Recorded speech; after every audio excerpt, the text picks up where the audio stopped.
Assalamualaikum warahmatullahi wabarakatuh. Perkenalkan, nama saya Nelly Faria Dewi. Saya Nurul Ain Salsabila. Saya Rasid Al-Ghifari. Saya Suci Amalia. Saya Zahrodatus Sa'diyah.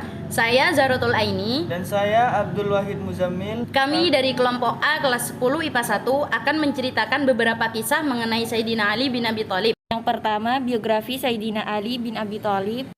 Yang kedua, pengangkatan Sayyidina Ali bin Abi Thalib. Yang ketiga, substansi dan strategi dakwah Sayyidina Ali bin Abi Thalib. Oke guys, selamat menyaksikan. Yang pertama adalah mengenal Ali bin Abi Thalib. Ali bin Abi Thalib lahir pada hari Jumat 13 Rajab tahun 600 Masehi di kota Mekah.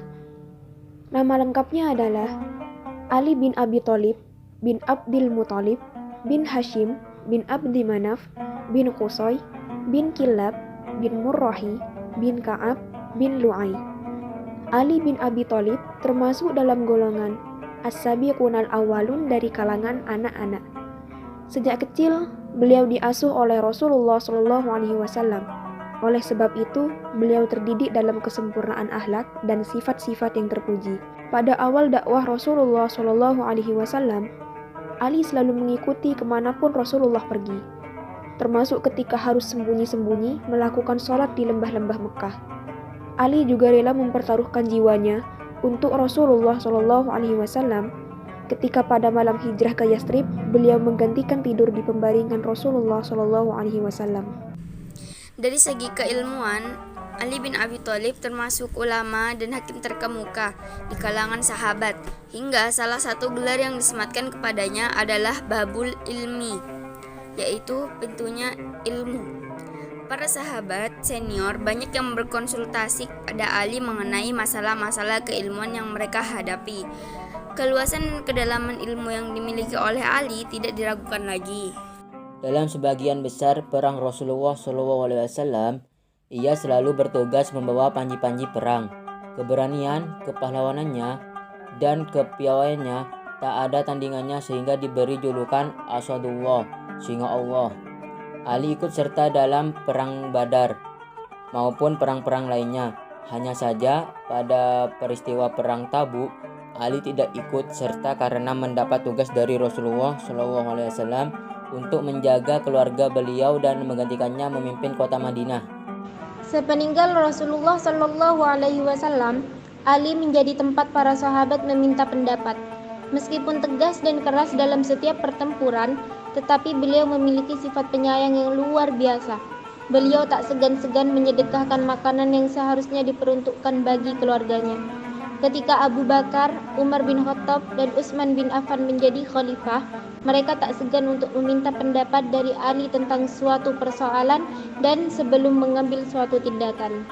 Yang kedua adalah pengangkatan Ali bin Abi Thalib.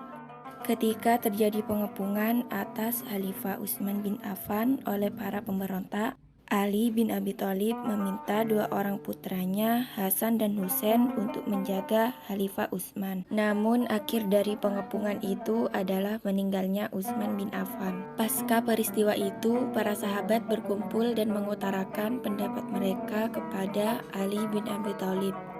Utsman telah tiada dan umat membutuhkan pemimpin. Sampai saat ini tidak ada seorang pun yang pantas menjadi pemimpin umat Islam selain engkau.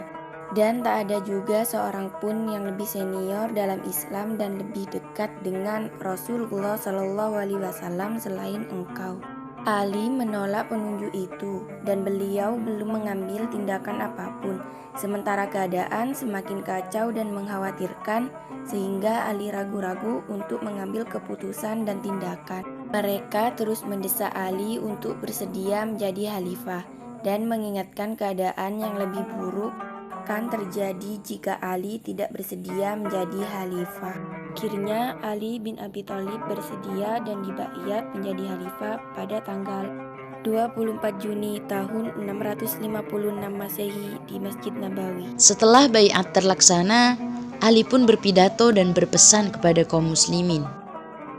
Allah telah menurunkan Al-Quran sebagai petunjuk untuk membedakan yang baik dari yang buruk.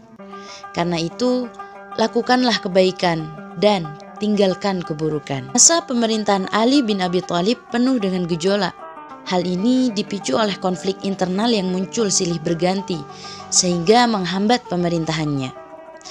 Gejolak ini juga yang mengakibatkan pada subuh tanggal 17 bulan Ramadan 40 Hijriah, Ali bin Abi Thalib ditikam oleh Ibnu Muljam. Pada 20 Ramadan, beliau meninggal dan dimakamkan di Kufah. Beliau meninggal dalam usia 63 tahun dan menjadi khalifah selama 4 tahun 9 bulan. 3. Substansi dan strategi dakwah Ali bin Abi Thalib. Masa pemerintahan Ali bin Abi Thalib yang singkat dihabiskan untuk meredam beberapa pemberontakan yang terjadi. Ada 2 pemberontakan yang terjadi pada masa Ali bin Abi Thalib yang dikenal dengan Perang Jamal antara Ali dan Aisyah dan Perang Siffin antara Ali dan Muawiyah. Beberapa strategi dan ketetapan Ali bin Abi Thalib. Yang pertama, A. Memecat kepala-kepala daerah yang diangkat Utsman. Kemudian mengirim kepala daerah baru yang akan menggantikan mereka. B. Mengambil kembali tanah-tanah yang dibagikan Utsman kepada kerabatnya tanpa jalan yang sah. Demikian juga hibah atau pemberian Utsman kepada siapapun yang tidak beralasan diambil kembali untuk dikuasai negara. Oke guys, terima kasih sudah menonton. Semoga kita semua bisa meneladani kisah Sayyidina Ali bin Abi Thalib. Wassalamualaikum warahmatullahi wabarakatuh.